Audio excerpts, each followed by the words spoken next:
본문의 말씀은 이스라엘 백성들이 가장 소중하게 하는 구절입니다.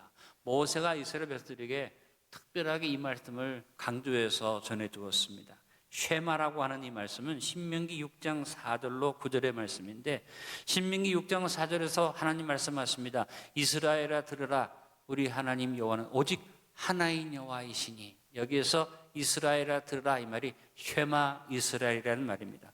듣다라는 뜻을 가진 샤마의 명령형으로 들으라의 뜻을 가진 히브리어가 쉐마입니다. 이스라엘 백성은 모세가 전해준 하나님의 이 명령을 그대로 준수해서 이 말씀을 부지런히 자녀들에게 가르치고 집에 앉을 때이든지 길을 걸어갈 때이든지 잠을 잘 때이든지 일어설 때이든지 쉬지 아니하고 오직 하나님은 한 분이다, 마음을 다하고 뜻을 다하고 힘을 다해 하나님을 사랑하자, 이렇게 가르치고 강론하고 얘기했는데, 그것을 항상 잊어버리지 않기 위해서 뭘 했습니까? 말씀이 있는 그대로 이제 손목에 매어 기호를 삼았다는 것입니다. 그들의 손목에다가 기호를 삼고, 여러분 그림에 보시는 대로 이렇게 말씀 상자를 손목에다 메고, 그 다음에 이마에 이 말씀을 간직하기 위해서 띠를 눌러서 이마에다가 두르고, 그리고 집에 문설주에다가 메주자라는, 이 문설주라는 뜻인데 메주자를 붙여놨어요. 메주자는 히브리어로 문설주를 뜻하는데, 일반적으로 유대인들이 자신의 집 문설주나 대문에 붙여놓은 조그만 상자를 말합니다. 유대인은 이 상자 안에다가 모세경 중에 가장 중요한 핵심 구절, 쉐마의 구절, 신명기 6장 4절로 9절과 똑같은 내용의 11장 13절 21절의 구절이 적힌 양피지를 넣어서 이렇게 문에다가 붙이고 문설주에 붙였습니다. 히랍 신화에 나오는 괴물 메두사가 아니라 메주자라는 문설주라는 의미에, 여기서 혼돈하면 안 되겠죠. 그런데 여러분, 손목에다가 달고 이마에다 붙이고 문설주에다가 올리고, 이것이 외적인 표적이나 표시가 의미가 없는 것입니다. 핵심이 뭡니까? 쉐마의 핵심은 6절의 말씀이요, 오늘 내가 명하는 이 말씀을 마음에 새기고, 따라합니다. 마음에 새기고. 쉐마의 핵심은 뭐예요? 마음에 새기는 거예요. 이마에다가 붙이는 게 아니고 손목에 붙이는 게 아니고 문설주에다가 붙이는 게 아니라 하나님 원하는 마음에 새기고라는 겁니다. 하나님의 사랑을 마음에 간직하고 기념하라는 얘기입니다. 오늘 우리가 성찬을 나눕니다. 떡을 떼고 잔을 나누고 형식을 갖추어서 거룩하게 예식을 하는데, 사실은 외형적인 이것은 의미가 없습니다. 오늘 주님이 우리에게 원하시는 것은 마음에 간직하라, 기념하라. 오늘 주님의 사랑을 마음에 간직하는 여러분 될 수 있기를 간절히 바랍니다. 여러분, 마음이 얼마나 중요합니까? 마음의 방향이 어떻게 되느냐에 따라서 인생이 확 달라집니다. 하나 예를 들어 볼까요? 새가 날아가는데 긍정적인 마음을 가진 사람은 이렇게 얘기합니다. 새가 노래한다. 그렇죠? 네, 부정적인 마음을 가진 사람은 새가 뒤적이는 걸 보고 뭐라고 말할까요? 새가 운다. 똑같은 자연현상을 놓고 마음의 방향이 긍정적인 사람은 새가 노래한다, 참 듣기 아름답다. 부정적인 사람은 새가 슬피 우는구나, 구슬프다. 여러분, 사람이 마음의 방향이 얼마나 중요한지 모릅니다. 그래서 이런 마음의 색깔을 잘 간직해야만 합니다. 예수님께서 그것을 아시기 때문에 성찬을 베푸시면서 어떻게 기념해라. 기념은 마음에 간직해라. 어떤 것을 네가 가진 마음의 색깔, 신앙의 색깔을 간직하라고 말씀하신 줄로 믿습니다. 2021년, 2020년부터 두려워졌던 코로나19의 암울한 역사가 우리의 마음을 어둡게 하고 계속해서 이것이 우리를 조여오지만, 2021년 3월 새 봄을 맞았는데, 여러분 주님의 은혜를 기억하고 마음의 색깔을 새롭게 하고 코로나19의 저주를 축복으로 바꿉시다. 오늘 첫 번째 생각하고 싶은 것은 하나님 앞에 감격이라는 마음의 색깔을 가지고 간직하고 살자는 것입니다. 감격이라는 말은 느낄감, 물결 부딪혀 흐를 격자를 사용한 명사로서 깊이 느끼거나 강한 인상을 받아 뭉클한 감정이 일어나는 것을 감격이라고 말하고, 고마움을 깊이 느껴서 감정이 복받치는 것을 감격이라고 말합니다. 그래서 영어로 impressed라는 단어를 씁니다. 근데 여러분, 세상에서 느끼는 감격은 참 마음을 웅크하게 하고 감사가 넘치게 하고 하지만 이것은 일시적이에요. 감격은 오래가지 못합니다. 그래서 사람들이 감격을 잊어버리지 않으려고 그냥 잊어버리고 살다가도 뭘 만들고 기념일을 만들고 기념비를 세우고 기념 예식을 행하죠. 이거 세상의 감격입니다. 2021년 3월 1일이 무슨 기념일이었습니까? 3.1운동 102주년 기념일이었습니다. 평소에는 전혀 생각도 없이 살다가 기념일이 되면 감격을 가지고 만세하는 그것이 세상적인 감격인데, 그렇기 때문에 저는 감격이라는 단어를 세상 일에는 붙이고 싶지 않아요.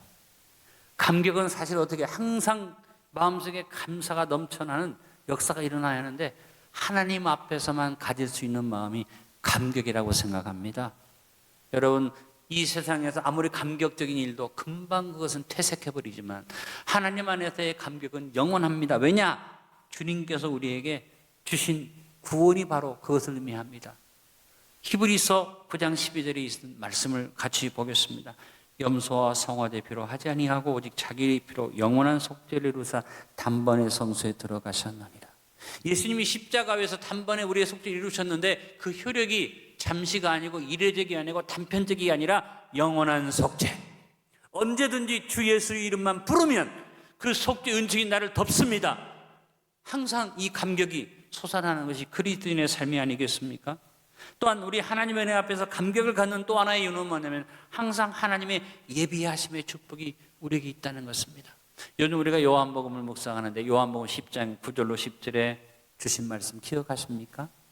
내가 문이니 누구든지 나로 말미암아 들어가면 구원을 받고 또는 들어가면 나오며 꼴을 얻으리라. 도둑이 오는 것은 도둑질하고 죽이고 멸망시키는 것뿐이요 내가 온 것은 양으로 생명을 얻게 하고 또 풍성히 얻게 하려는 것이라. 목자가 양을 위해서 그냥 끌고 나가서 풀밭에 가서 먹이는 것만 아니라 항상 꼴을 준비해 나와서 언제든지 양이 필요하면 그 꼴을 먹여주고, 그 다음에 이 비유를 들으면서 주님이 말씀하시기를 너에게 생명을 얻되 더 풍성히 얻는, 갈수록 더 풍성한 생명을 누리게 하는 하나님의 예비하심의 은혜를 말했습니다. 여러분, 예수 그리스도를 믿고 우리가 감격하며 살 수밖에 없는 것은 뭐냐면 언제든지 꼴이 준비되어져 있다. 주님이 나에게 생명을 얻되 더 풍성히 얻는 은혜를 주신다. 그래서 그 은혜에 대해서 더 정확한 표현이 뭡니까? 고린도전서 2장 9절 합독해 봅니다. 내가 그들의 영성을 합독해 봅니다.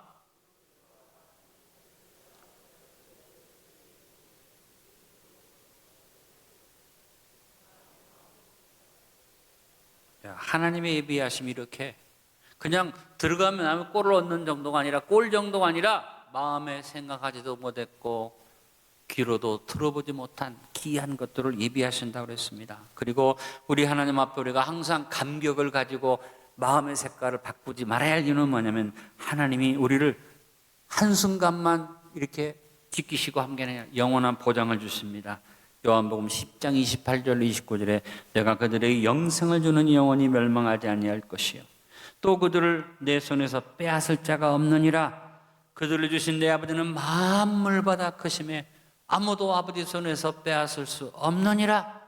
한번 감격하고 끝나는 게 아니라 누구도 나를 주님 손에서 빼앗을 수 없다는 감격을 우리가 가지고 살면서, 그래서 우리 미래에 보장되어진 천국은 어떤 것입니까? 예수님이 요한복음 14장 1절로 3절에 천국에 대한 말씀을 주셨습니다. 너희는 마음에 근심하지 말라. 하나님을 믿으니 또 나를 믿으라. 내 아버지 집에 거할 곳이 많도다. 그렇지 않으면 너희에게 일렀으리라. 내가 너희를 위하여 거처를 예배하러 가노니 가서 너희를 위하여 거처를 예배하면 내가 다시 와서 너희를 내게로 영접하여 나 있는 곳에 너희도 있게 하리라. 하나님이 천국의 아름다운 집을 준비해 주신 데서 더 큰 의미는 뭡니까? 따라합니다. 나 있는 곳에 너희도 있게 하리라. 여러분, 어느 자리든지 주님 계신 곳이 천국이죠. 황금길이 있고 뭐 생명나무 있는 게 천국이 아니라 예수님 계신 곳이 천국이에요. 거기에 내가 주님이 나와 함께 있게 하겠다고 약속해 주셨고, 그리고 우리에게 말씀하신 것은 뭡니까? 네가 나를 만나서 천국의 유업을 이어받으면 그것은 어떤 유업이라고 했습니까? 베드로전서 1장 3절로 5절에 말합니다. 우리 주 예수 그리스도의 아버지 하나님을 찬송하리로다. 그의 많으신 긍휼대로 예수 그리스도를 죽은 자 가운데서 부활하게 하심으로 말미암아 우리를 거듭나게 하사 산 소망 있게 하시며 썩지 않고 더럽지 않고 쇠하지 않은 유업을 있게 하시나니 너희를 위하여 어디에? 하늘에 간직하신 것이라. 너희는 말세에 나타내기로 예비하신 구원을 얻게 하여 믿음으로 말미암아 하나님의 능력으로 보호하심을 받았느니라. 유업을 이을 뿐 아니라 감격할 수밖에 없는 것은 뭐냐면 이 유업을 받을 때까지 하나님의 보호의 역사가 나를 보호하심을 받았느니라. 할렐루야. 여러분, 세상적인 일에 감격 말하지 맙시다. 24시간 하나님 앞에 서 있는 대로 감격의 색깔을 마음속에 간직하고 삽시다. 오늘 성찬이 이것을 간직하는 예식입니다. 기념하라. 내가 너희를 위해서 베푼 사랑을 기억하고 기념해라. 여러분, 하나님 아버지 앞에 안디옥 교회 성도 여러분이 항상 가지고 있어야 할 마음의 색깔이 뭐냐? 따라합니다. 감격입니다. 그래서 예수 믿는 사람 어떻게 살아요? 감격 가지고 살아야 돼요. 한두 번 불러보고 끝나는 감격이 아니라 영원한 구원의 은혜에 대한 감격이 우리의 마음의 색깔이 될 수 있도록 하시길 간절히 바랍니다. 두 번째, 일상에 살면서 감사라는 마음의 색깔을 가지며 간직하고 삽시다. 감사가 없는 것은 사람이 아니죠. 우리 인생이 왜 보배롭고 존귀합니까? 감사를 알기 때문에 그 인생이 보배롭고 존귀한 것입니다. 천박하고 인격이 덜 된 사람은 감사가 없기 때문에 그 삶이 보배로울 수가 없지만 감사를 아는 사람은 보배로운 존재가 됩니다. 그런데 여러분, 감사가 뭡니까? 감사 이유를 들어서 감사하는 것은 감사 흉내예요. 감사가 뭐냐? 감사는 범사에 감사하는 겁니다. 모든 일에 감사하는 것입니다. 좋은 일이나 나쁜 일에 다 감사하는 것입니다. 여러분 일상의 삶 속에서 이 진정한 감사가 마음속에 새겨지고 간직되어진 마음의 색깔이 되길 간절히 바랍니다. 마귀가 와서 아무리 어둠을 집어넣어주고 아무리 어려운 일을 가져와도 내 마음의 일상에서 내 마음의 색깔이 감사하면 마귀가 역사하지 못할 줄로 믿습니다. 데살로니가전서 5장 16절로 18절에 항상 기뻐하라, 쉬지 말고 기도하라, 결과로 범사에 감사하라. 이것이 그리스도 예수 안에서 너희를 향하신 하나님의 뜻이니라. 여러분 기억하십시오. 성찬을 나누면서 하나님, 내 일상의 삶 속에 주님이 기념하라고 하신 것처럼 모든 일에 감사의 색깔로 살아가게 도와 주옵소서. 시편 136편을 보니까 절절마다 뭐라고 말했느냐? 여호와께 감사하라. 그는 선하시며 인자하심이 영원하미로다. 여러분 일상에 살면서 기억하십시오. 그는 선하시며 인자하심이 영원하미로다. 그래서 늘 일상의 삶을 감사로 살고 일상의 색깔이, 마음의 색깔이 감사가 될 수 있기를 바랍니다. 그래서 부르는 찬양이 있죠. 오늘 숨을 쉬는 것 감사, 나를 구원하신 것 감사. 같이 찬양합니다. 내 뜻대로 안 돼도 주가 인도하신 것 모든 것 감사, 내게 주신 모든 것 감사, 때론 가져가심도 감사, 내게 고난 주셔서 주 뜻 알게 하신 것 모든 것 감사. 주님 감사해요, 주님 감사해요, 내가 여기까지 온 것도 은혜입니다. 주님 감사해요, 주님 감사해요, 나를 사랑하신 주 사랑 감사합니다. 항상 주 안에 있음 감사, 참된 소망 주심도 감사, 나 같은 사람도 자녀 삼아 주신 것 모든 것 감사. 주님 감사해요, 주님 감사해요, 여기까지 온 것도 은혜입니다. 주님 감사해요, 주님 감사해요, 나를 사랑하신 주 사랑 감사합니다. 행복합니까? 정말 행복하죠. 내가 주셔도 감사, 가져가셔도 감사. 일상에 내 마음속에 간직된 마음의 색깔이 감사가 되자. 그래서 모든 일상을 감사하는 게 감사다. 다시 말합니다. 조건을 걸어서 그래서 아니요. 모든 것이 다 감사다. 이것이 여러분 삶 속에 오늘 성찬을 나누는 여러분 삶의 마음속의 색깔로 간직되길 간절히 축원합니다. 세 번째, 모든 사람들 앞에서 고마움의 마음의 색깔을 간직하고 삽시다. 여러분, 뭐가 고마워요? 내 옆에 사람이 있는 게 고마운 겁니다. 우리의 삶 속에 나 혼자 못 살아요. 그런데 내 옆에 때로는 보기도 싫고 때로는 괴롭게 하는 사람도 있을지 모르지만 하나님이 주신 모든 사람이 다 고마운 존재입니다. 우리의 삶을 가장 복되게 하는 말이 있어요. 그게 뭔지 아세요? 고맙습니다. 한번 따라해 봅니다. 고맙습니다. 여러분, 고맙다고 말하는 사람한테 누가 침을 뱉겠으며 누가 그 사람에게 다른 마음을 먹겠습니까? 나도 고마운 마음을 가져야지 할 것입니다. 여러분, 고마운 사람은요, 모든 것이 다 고마우니까 뱉어내는 게 없고 다 마음에 받아주니까 하나님이 그 사람의 삶의 결과를 어떻게 만들어 주십니까? 합력하여 선을 이루나니라. 내가 좋은 것만 받아들이고 나쁜 건 다 던져버리면 합력이라는 게 이루어질 수 없어요. 그러나 안 좋은 것들도 다른 나를 미워하는 사람, 모든 사람을 다 관용하고 이해하고 품으면 로마서 8장 28절 같이 고백합니다. 우리가 알거니와 하나님을 사랑하는 자 곧 그 뜻대로 부르심을 입은 자들에게는 모든 것이 합력하여 선을 이루나니라. 여러분, 살다 보면요, 되기 싫은 사람이 있어요, 없어요? 생각하기도 싫은 사람이 있어요, 없어요? 여러분 주변에 여러분을 아프게 하는 사람이 있어요, 없어요? 근데 그 사람들이 멀리 있는 사람들이 아니라 가까이 있는 사람들이에요. 여러분, 우리가 이 모든 사람들을 고맙게 생각합시다. 주님이 나에게 주신 사람들로 받읍시다. 그러면 주님이 합력선을 만들어 주시는 거예요. 고마움이 있는 사람은 그 사람이 삶이 메마르질 않아요. 왜? 늘 고마운 마음, 샘물이 올라오기 때문에. 고마운 마음으로 사는 사람, 안디옥교 성도인 줄로 압니다. 어떻게? 나누어 주고 구워 주고 베풀어 주자. 옆에 있는 사람이 다 고마운 거예요. 어쩌든 주는 사람. 누가복음 6장 38절 같이 고백합니다. 주라, 그러면 너에게 줄 것이니 곧 후이되어 누르고 흔들어 넘치도록 하여 너에게 안겨주리라.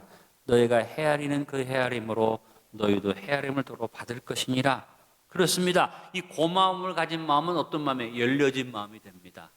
탁 닫혀져서 나만 생각하고 다른 것을 받아들이지 않고 외고집하는 마음이 아니라 고마운 마음은 늘 흘러넘치기 때문에 마음이 열려집니다. 바울이 살고 있던 시대가 어떤 시대입니까?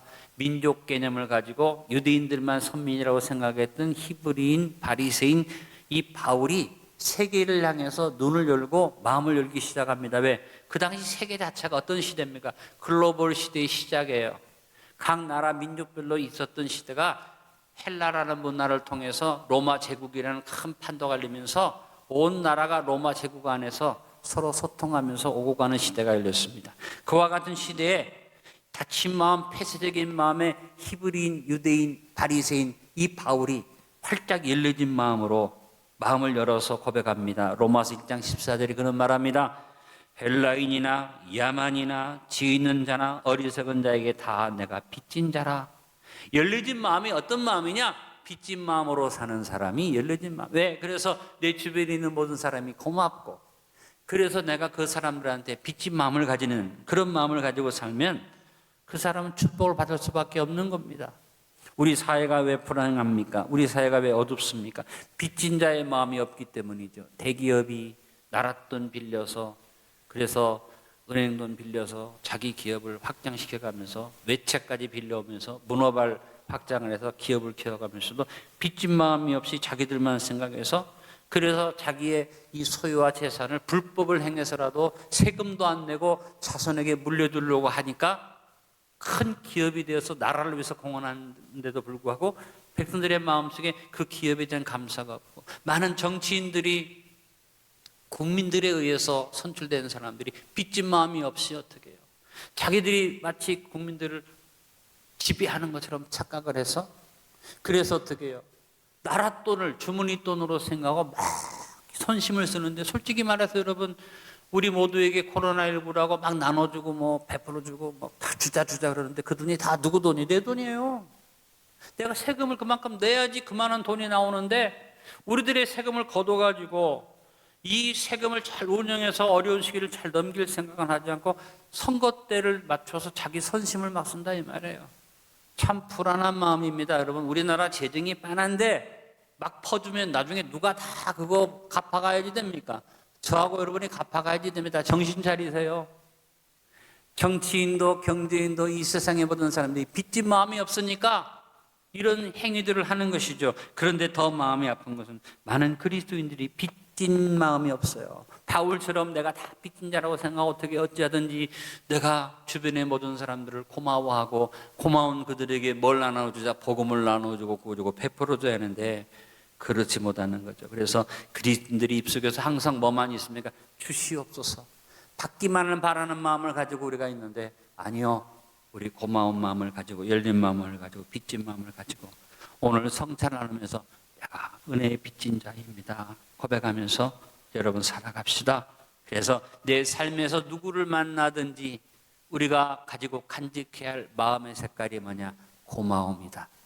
여러분 다시 한번 돌아보세요. 여러분 주변에 있는 모든 사람에게 고마움이 있습니까? 잘 생각해 보시기 바랍니다. 마지막 하나 더, 넷째로 내 삶에 가까운 이들에게 미안함의 마음의 색깔을 가지고 간직하며 삽시다. 여러분 인생을 살면서 느끼는 가장 뜨거운 마음이 뭔가? 미안해하는 마음 같아. 왜? 제가 해보니까 그래요. 마음에 미안한 마음을 가지니까 어떻게 해요? 마음속에서 뭐든지 다 녹아지더라고 말이에요. 미안한 마음을 가지니까 분노도 녹아지고 미움도 녹아지고 원망도 녹아지고 불평도 녹아지는 거죠. 미안해하는 마음을 바울은 이렇게 말했습니다. 빌립보서 2장 1절로 4절에 말합니다.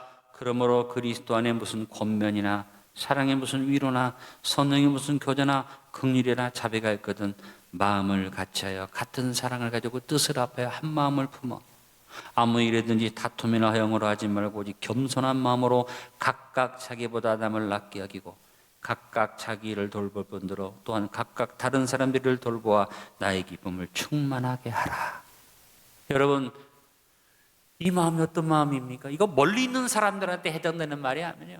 내가 눈을 들어 볼 수 있는 내 주변에 가까이 있는 사람, 나와 함께 살을 부딪히고 사는 사람, 내 삶에 가장 가까운 자리에 있는 사람들에게 먼저 겸손한 마음으로 나보다 남을 낫게 여겨서 미안한 마음을 가지고 섬기는 마음을 가지고 네가 할 일을 그 사람들이 짐지우지 말고 네 책임을 다할 뿐 아니라 네가 다른 사람의 일도 돌볼 수 있는 마음을 가지고 살아라.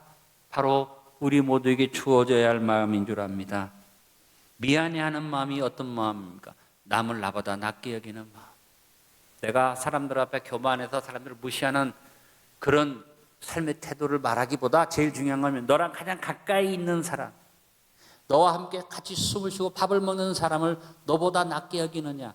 여러분 가장 가까운 사람을 어떻게 여기고 있습니까? 네가 나 같은 사람 만났으니 행복한 줄 알아라 이런 마음 가지고 있습니까? 아니면 어쩌다 나 같은 사람 만나서 고생하나 하는 미안한 마음을 가지고 있습니까? 여러분이 아무리 주고 베풀어도 겸손하게 미안한 마음을 가져야지 되죠.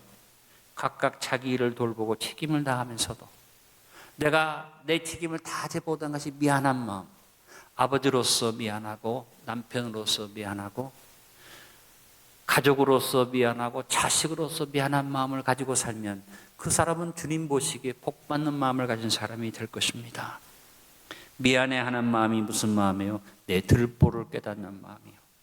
미안해하는 마음이 어떤 마음이에요? 나랑 가장 가까이 있는 사람의 아픔을 속속들이 달지 못하지만 그 아픔을 알아주고자 하는 마음이에요. 여러분, 저는 이 설교를 준비하면서 생각해 봤습니다. 내가 남편으로서, 아버지로서, 자식으로서, 그리고 안디옥교회 성도들 앞에 있는 목사로서 미안해하는 마음이 있는가 하고 조금이나마 미안한 마음을 생각해 보니까 내가 행복해지더라고요. 여러분, 미안해하는 마음을 가졌더니 눈물이 납니다. 그래서 돌아가신 우리 어머니로부터 받았던 사랑을 생각하면서 이번 주간에 울었어요. 여러분, 해보니까 미안해하는 마음이 내 마음에 모든 녹이더라고 말이죠. 다시 한번 말합니다. 눈을 들어보십시오. 멀리 있는 사람이야. 나랑 늘 가까이 보는 사람, 한번 여러분 삶 속에서 여러분과 함께 부딪히고 여러분과 함께 서로 만나는 사람들을 생각해 보세요. 그 사람들 때문에 속상하고 불평하고 속에서 불이 일어나고 미움이 올 수도 있지만 기본적으로 미안하구나. 이 미안한 마음을 가지면 우리의 마음속에 모든 것이 녹아질 줄로 믿습니다. 오늘 성찬을 나누는 여러분 마음속에 이 마음이 주어지기를 주의 이름으로 축원합니다. 가까이 있는 이들에게, 내 삶에 가장 가까이 있는 사람들에게 간직해야 할 마음의 색깔이 뭐냐? 미안한 마음이다. 미안함의 색깔이 저와 여러분의 마음에 있기를 간절히 바랍니다. 오늘 말씀의 결론을 맺습니다. 쉐마 이스라엘. 하나님은 이스라엘 백성들에게 하나님 말씀을 마음에 간직하고 새기라고 하셨는데, 유대인들은 이마에 붙이고 손목에 붙이고 문설주에 붙이는 건 했는데 마음에 간직하지 못했어요. 예수님이 성찬을 명하시면서 말씀하십니다. 마음에 간직하라 뭡니까? 기념하라 하는 얘기죠. 오늘 성찬은 마음에 뭘 갖는 겁니까? 감격, 감사, 고마운 마음, 미안한 마음을 갖는 그런 복된 시간입니다. 여러분, 하나님의 은혜에 대하여 항상 감격의 마음 색깔을 가지고 간직하며 삽시다. 일상의 모든 일에서 감사의 마음 색깔을 가지고 삽시다. 만나는 모든 사람들에게 고마움의 마음의 색깔을 간직하고 삽시다. 그리고 내 옆에 가장 가까운 사람, 늘 만나는 사람, 늘 부딪히는 사람에게 미안한 마음의 색깔을 가지고 삽시다. 그 사람은 우리 주님이 주신 보혈의 은혜를 헛되이 하지 아니할 줄로 믿습니다. 아버지 감사합니다. 오늘 주신 말씀을 마음에 새김질하면서 우리의 마음의 색깔을 간직하는 믿음의 사람 되게 하여 주옵소서. 무엇보다 하나님의 은혜 앞에 감격하게 하시고 모든 일에서 감사를 가지고 살게 하시고 내가 대하는 모든 사람들이 고마워서 합력하여 선을 이루는 주님을 바라보게 하시고 무엇보다 가장 가까이 나와 함께 살아가는 가까운 사람을 미안한 마음으로 바라보는 우리가 되게 하여 주옵소서. 주께서 오늘 성찬에 참여하는 우리 모든 성도의 마음의 색깔을 간직할 수 있는 은혜를 주시옵소서. 예수님의 이름으로 기도합나이다. 아멘.